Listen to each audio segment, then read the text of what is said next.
Good morning, students. We have already started this projectile motion. Under it, we have started horizontal projection. Today, we will discuss angular or oblique projection. First of all, why the term angular or oblique projection has been used. See, whenever any object has been thrown with certain velocity, making an angle with the horizontal.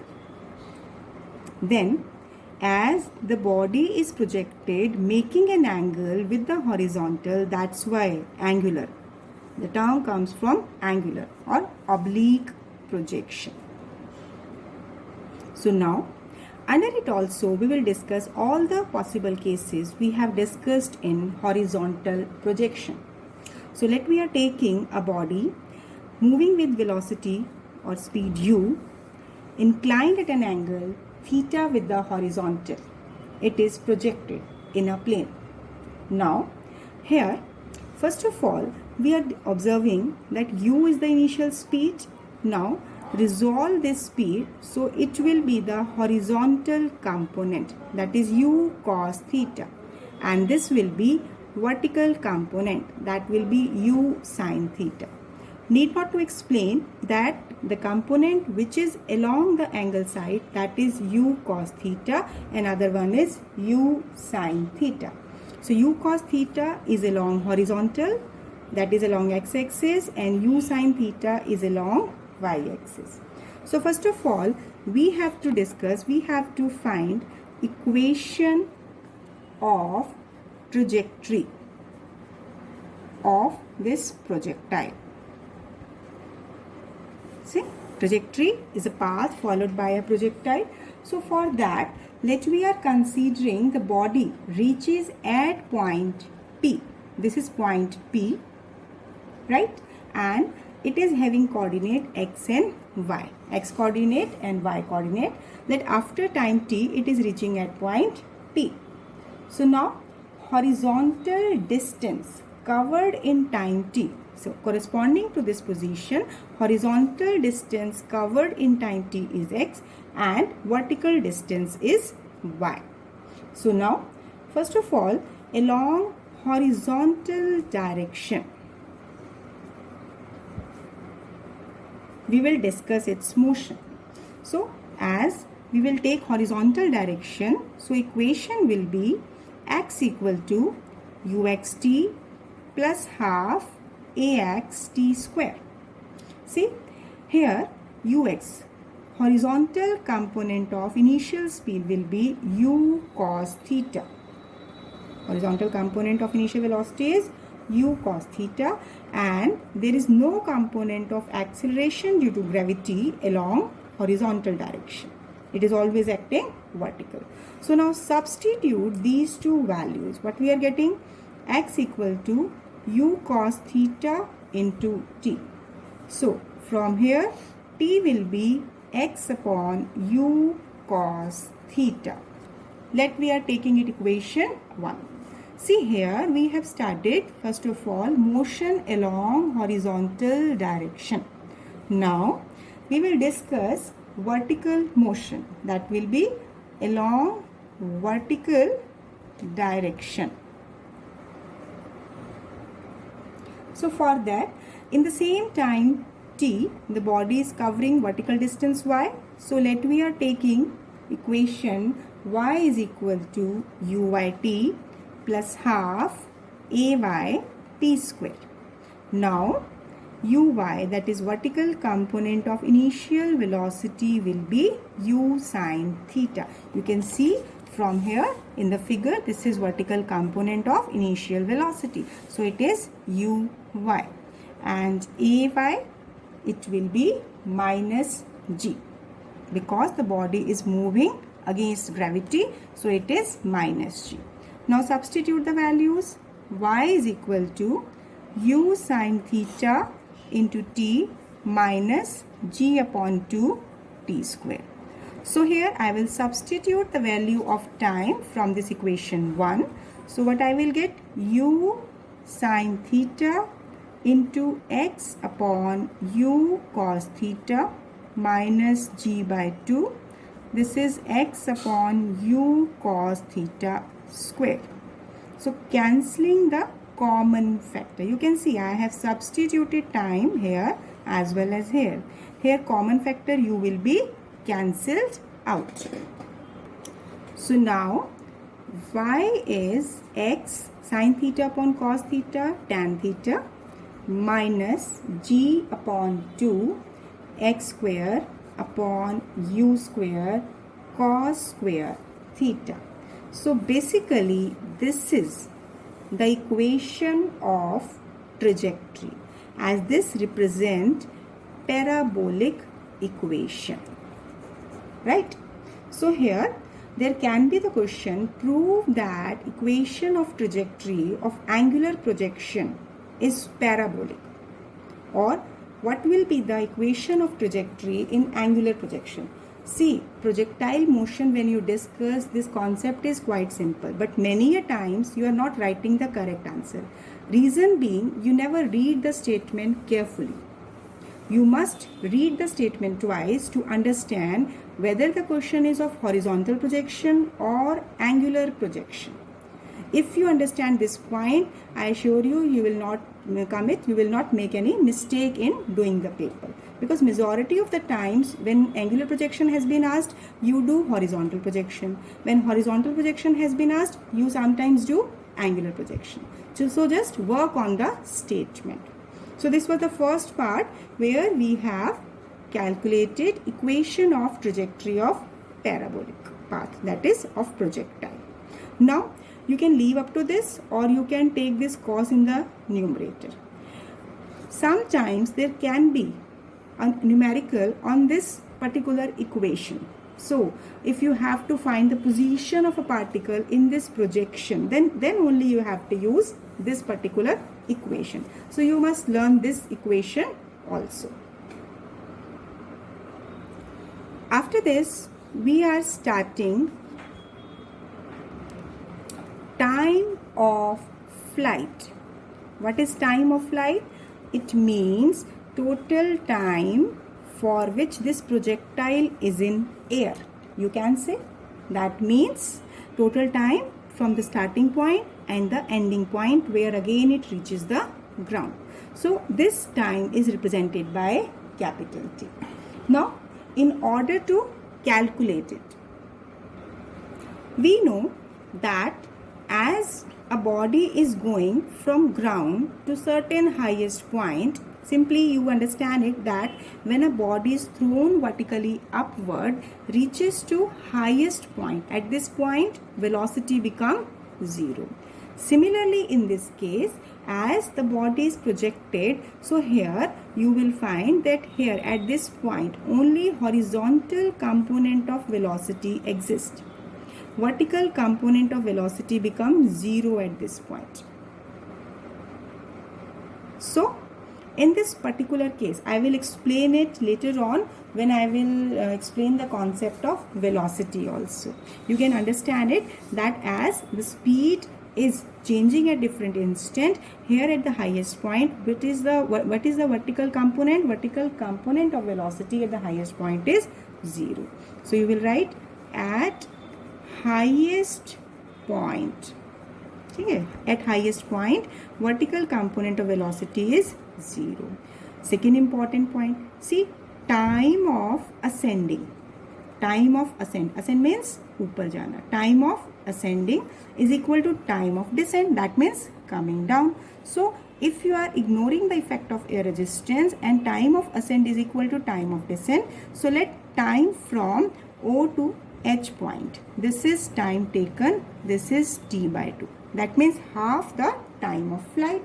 So now you have to find the value of capital T, that is total time taken to cover the distance. So now I will use the equation Vy equal to Uy plus Ayt. Here vertical component of velocity is 0 and initial component of vertical velocity is u sin theta and Ay, it is minus g into T by 2. So now u sine theta is gt upon 2. We have to calculate t. So t will be 2u sine theta upon g. So this is total time of flight. This is important formula. You have to learn it directly. 2u sine theta upon g. One very important point which you have to learn here. What was that? That we are ignoring air resistance. Time of ascent equal to time of descent. That's why within this flight we have taken 0 to h time t by 2. And for the remaining distance also, it will also be t by 2.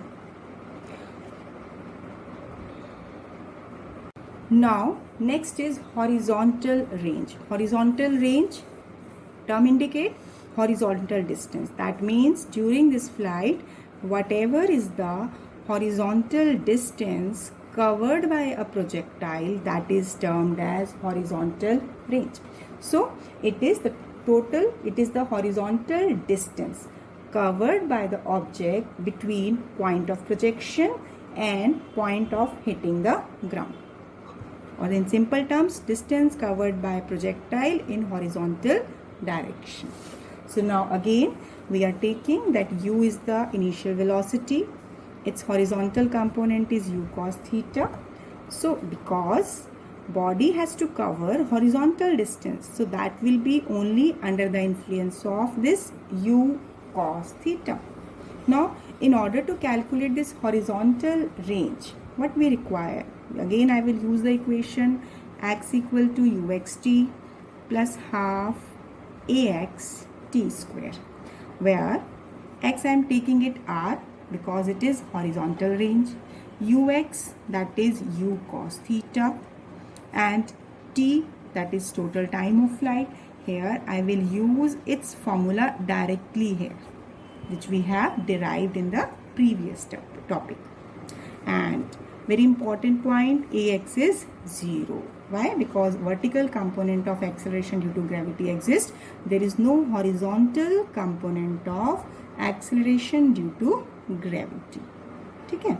Now, after this, we are taking this r equal to, substitute the values, u cos theta, ux in place of ux, u cos theta, and in place of time, capital T, plus 0. Why? Because ax is 0.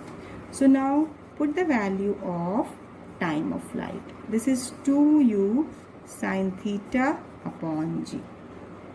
Some basic trigonometric relations which you are familiar with, that we are using here.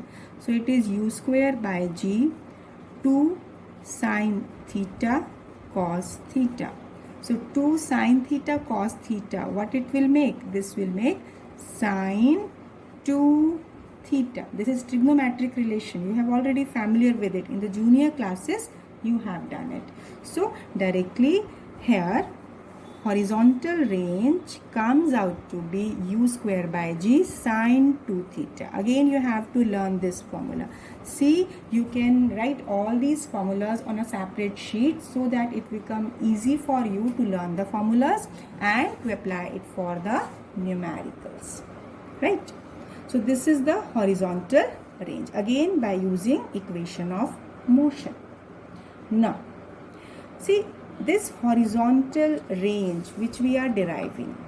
Now what can be the condition under which this horizontal range has maximum value? This is very important point that can be asked in many conceptual problems.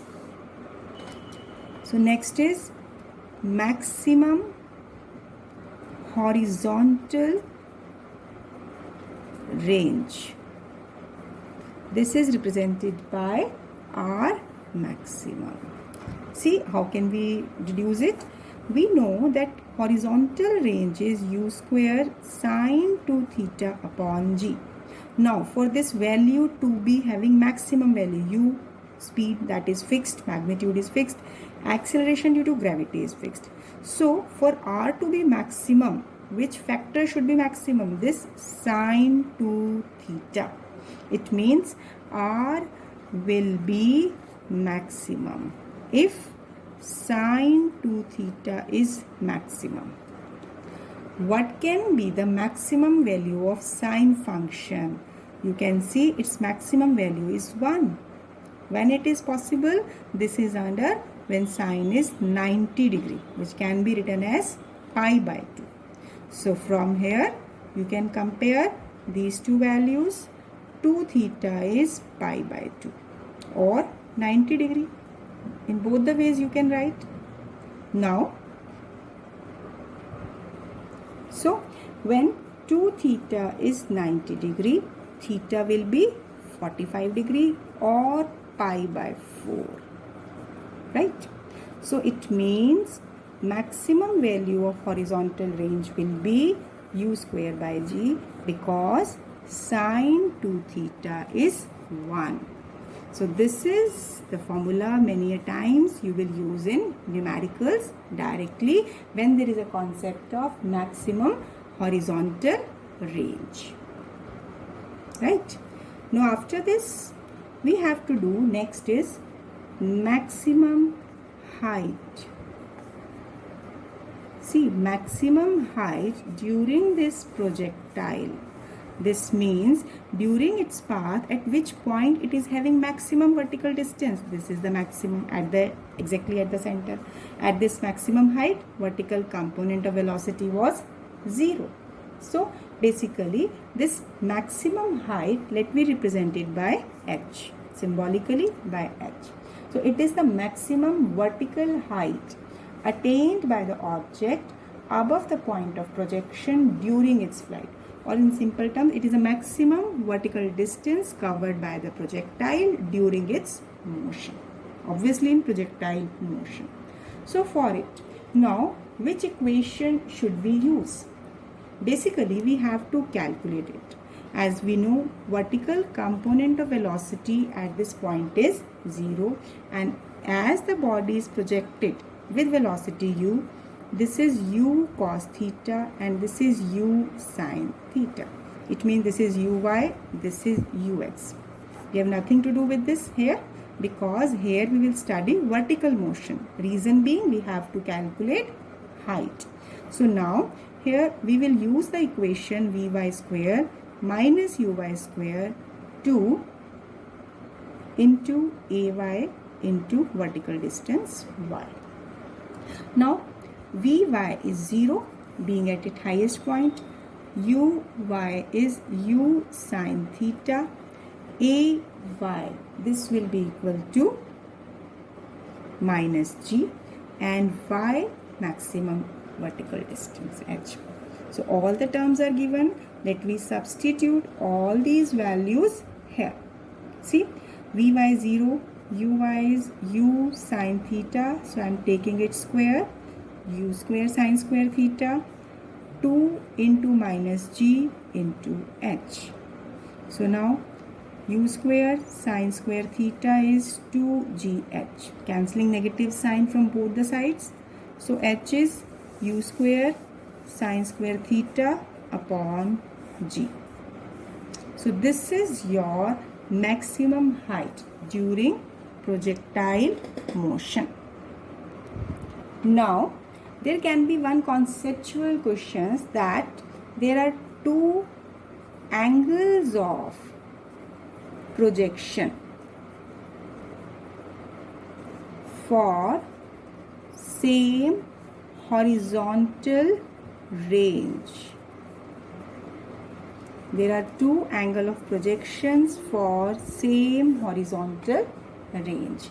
So we have to prove it. See what we are proving, that whenever a body is projected with any speed, any velocity at different angles, with the same speed if we are taking, that speed is same in both the case, u we are taking. So what are these two angles? See, for these two angles this horizontal range is same. Let me prove it. So what can be the possible angles? Let me take one angle is theta. So for this angle theta, when the body is projected at an angle theta, so horizontal range will be u square sin 2 theta upon g. Second, let we are taking body is projected making an angle 90 minus theta. Let theta 1 we have taken theta and theta 2 is 90 minus theta. So here if another angle is 90 minus theta, this will be u square sine 2 90 minus theta upon g. So it will be u square sine 180 degree minus 2 theta upon g. Now you have to use here trigonometric relation. Sine 180 minus angle. This will come out to be sine of the angle. This is the result. What is the result? Sine 180 minus 2 theta. We are getting this to be sine 2 theta. This result we are using from trigonometry. So now you can compare that R1 is and R2 is this one. So both the values are identical. So it means what are those two angles for which horizontal range is same? That angle is theta and 90 minus theta. Let me understand it. See here, suppose one angle theta 1 I am taking to be 30 degrees. So what will be theta 2? 90 minus 30, it will be 60 degree. It means for these two angles 30 degree or 60 degree, the bodies which are projected will have same horizontal range. This can also be if we are taking one angle to be 15 degree, another will be 90 minus 15, that will be 75 degree. So any two possible angle for which the sum of angle is 90 degree, then those two possible angles, that is giving you the same horizontal range. See, this derivation is very important.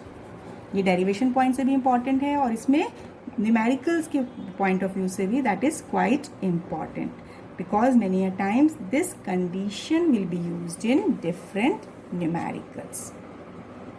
So there are two possible angle of projection for same horizontal range.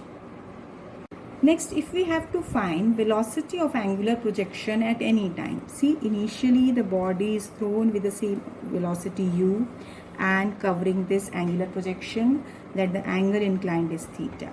Now if we have to find velocity at any point p, at any point, you can choose the point here or you can choose point here. When you are choosing the point at this point, that means when the body is coming upward, in that case vertical component of velocity will be vertical component of acceleration due to gravity. Acceleration due to gravity will be minus g.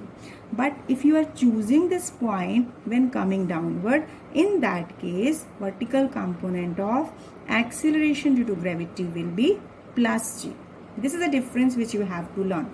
If point is here, then you can take g to be negative. If point is here, you will take g to be positive, depending upon the direction of motion. So now, as the body is projected with this velocity, so horizontal component of velocity is ux and vertical component of velocity is uy, that is u cos theta and u sin theta. Now first of all, we have to find velocity at this point. Let velocity at this point is v and its horizontal component is vx and vertical component is vy. So let this is inclined at an angle beta with the horizontal. So now in motion from O to P. So first of all, if we find this horizontal component of the velocity, so let we take vx equal to ux plus axt. So ux, this is u cos theta, ax is 0, right? So vx में what you will do, that you will put the value u cos theta, right? So here one component, that is horizontal component of velocity at every point. You are observing here that at this point it is u cos theta. If you choose any point anywhere, this horizontal component of velocity will remain to be u cos theta. Similarly, if we study vertical component of velocity, right? So uy is u sin theta ay, because point P we have chosen during upward motion, so it is minus g. In this case I am taking. So Vy is u sine theta minus gt. Now, one conceptual point. We have used the concept that at the highest point, vertical component of velocity becomes 0, whereas horizontal component remains same. See here, u sine theta is fixed, g is fixed. It means during this motion, as the time is going on changing, so when reaching at this point, this product gt become equal to u sine theta. How? When this value of time is changing. This is only possible that vertical component of velocity at this highest point becomes 0 only when this gt have the same magnitude as that of u sine theta, g being fixed, but time is continuously increasing. So when you are solving these under given condition, under given values, you can check that it will come out to be 0. So that's why at the highest point, vertical component of velocity become 0, because velocity is decreasing by this factor. You can say like this, as time is increasing, so velocity will continuously go on decreasing, and at highest point this will become 0. So now we have obtained these two velocities. So what will be the magnitude of velocity at point P? Under root of Vx square plus Vy square. So when I will substitute the value, this will be u square cos square theta plus u sine theta minus gt square. So this is the magnitude of velocity at point P. But if we have to calculate tangent beta, that means angle. See this angle if I have to calculate. So what you will do? Now for calculating this angle, this tangent beta, this will be perpendicular, this will be base. This is the triangle, right? This is V, this is beta, this is Vx, and if this is Vy, so this will also be Vy. So now tangent beta, what will be? Perpendicular upon base. So it will be Vy upon Vx. So I will take it as Vy upon Vx. So it is u sine theta minus gt upon u cos theta. So this way you can calculate velocity of a projectile at any instant of time during its motion. This is the magnitude. By this you can calculate its direction. So this formula you also have to learn. This formula can be used in NCERT exercise. In additional exercise problem, one last numerical is only on this basis, only on this concept which I have explained here. That numerical, if you will try, that is nothing but the utilization of this concept in one part. There are two parts given in that. So that's all for today. Today we have covered angular projection and correspondingly different cases, equation of trajectory, horizontal range, maximum horizontal range, time of flight, maximum vertical distance, and finally velocity of projectile at any instant of time. So revise the concepts thoroughly, because in our next video we will discuss its numericals. Thank you. Have a nice day.